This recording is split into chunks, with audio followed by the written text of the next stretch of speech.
started.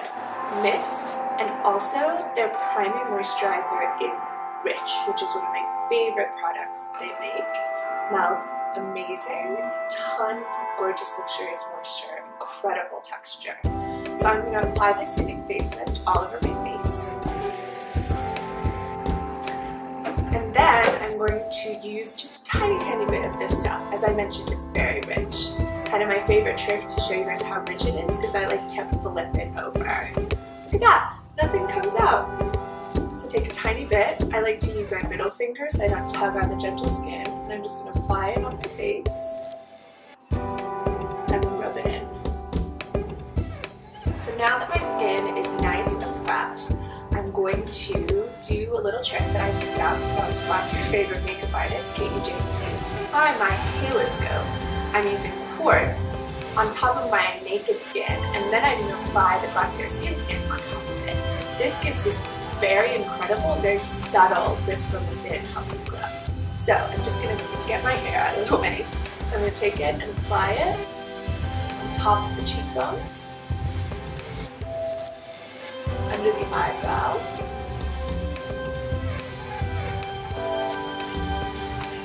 and then right there on that nose.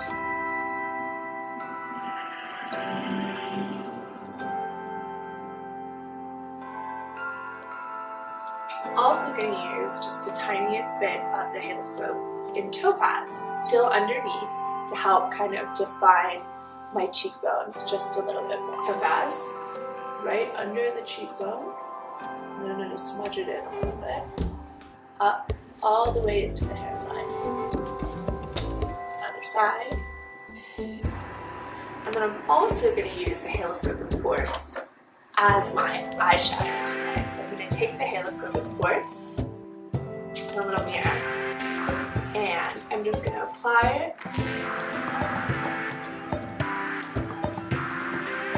all over the eye area.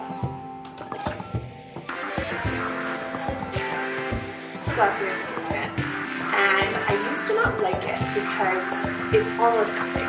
It's so close to nothing, it felt like a waste of time. Now I really appreciate it because it's one of the few things I can use that will provide color correction without masking my freckles or taking my pores or making me look like I'm wearing a ton of makeup. Again, the goal is really to look like I have exceptionally good skin, that I'm very well hydrated, that I get lots of hugs, and that I don't have to try so hard, which, to be fair, I do, but I don't have to.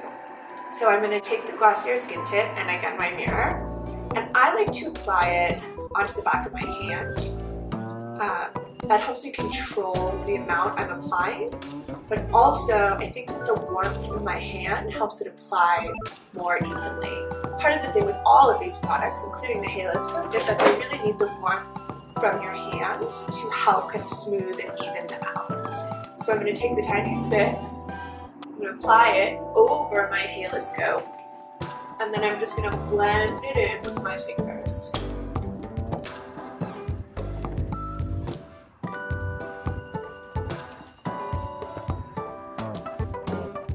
Other side. I'm using the Glossier Stretch Concealer, this time in medium as well, under my eyes and then around the nose.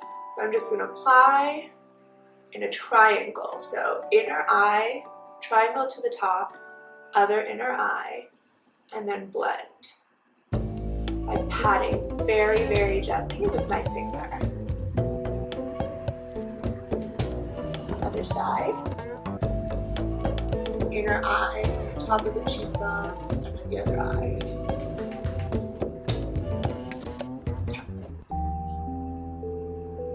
And then around the nose.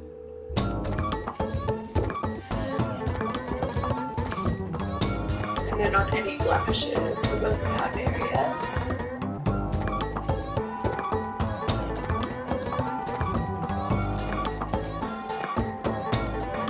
Very natural, very glowing. Time for the fun stuff, which is that I wear every day, either one or the other, a combination of the two.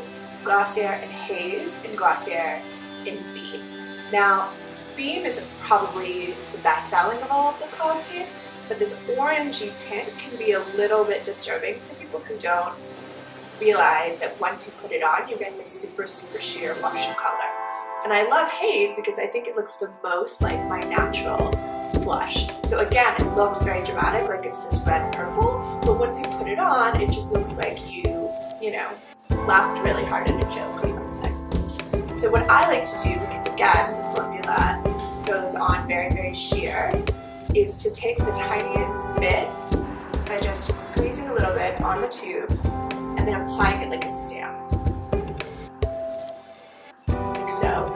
And then using my fingers, I'm going to blend it in upwards again, up towards the hairline. And if you're wondering where to place the stamps, you want to find your cheekbone with your fingers and then go on top of it. That's what really gives you that kind of lifted, glowing look. And then if there's any extra, I like to just kind of pat it on my lips, my nose, chin. After that, I'm going to apply just a little tiny bit more of halo scope in quartz, just to the very, very tip of my nose, and a little bit on the bow, and then the very, very top of my cheekbones, practically under my eyes. Then I'm going to take the moonstone, which is more of a true white holographic color, and I'm going to use it to add an additional accent. So this one I'm going to take and I'm going to put on the inner corners of my eye using my finger, like so. Inner corners of my eye.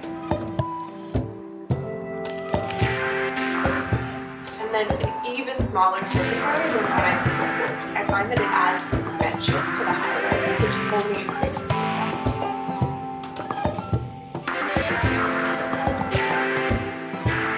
And then also I'm going to take this and I'm going to put it in the bow of my lip and on the bottom.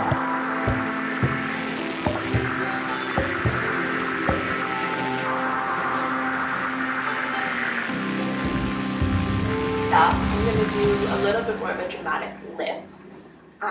It's still very pretty and very natural, but probably the most dramatic color that you can create using the products that Glossier has.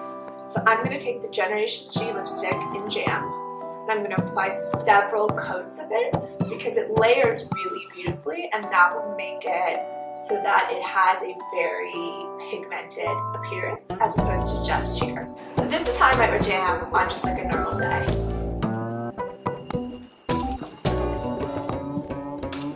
The quick coat just gives you this very sheer, almost berry stained look. But what's great about the Gen G colors is that they are very buildable. So I'm going to add on more layers.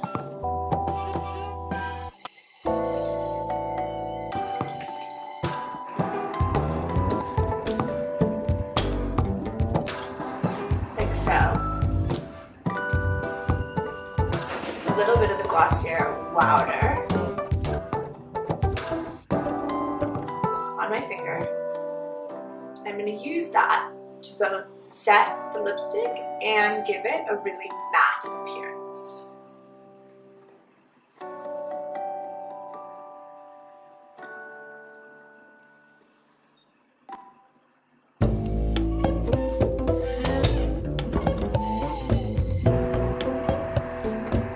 Like so.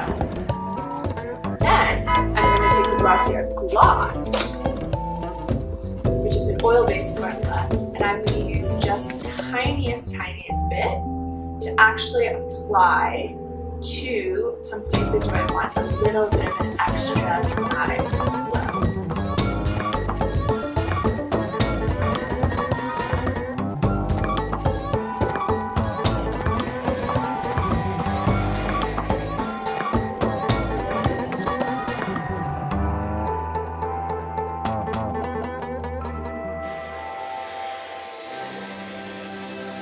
Then I'm going to set all of this with the priming mist again, followed by a little bit of on powder.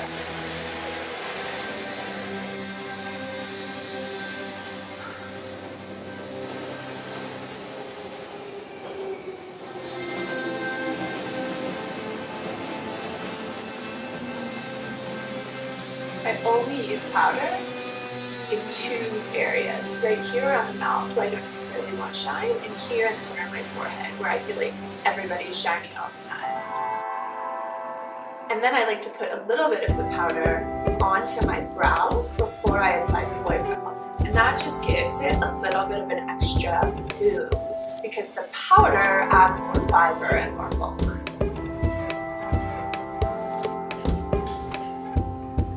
And then I'm going to do the rest of the brows using Glossier in brown today for a more dramatic look. Usually I use clear. And just fluff up those brows.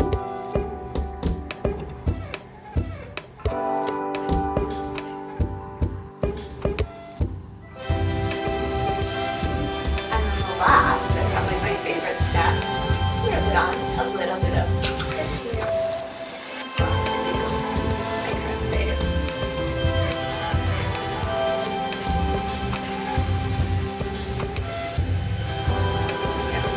out of the base.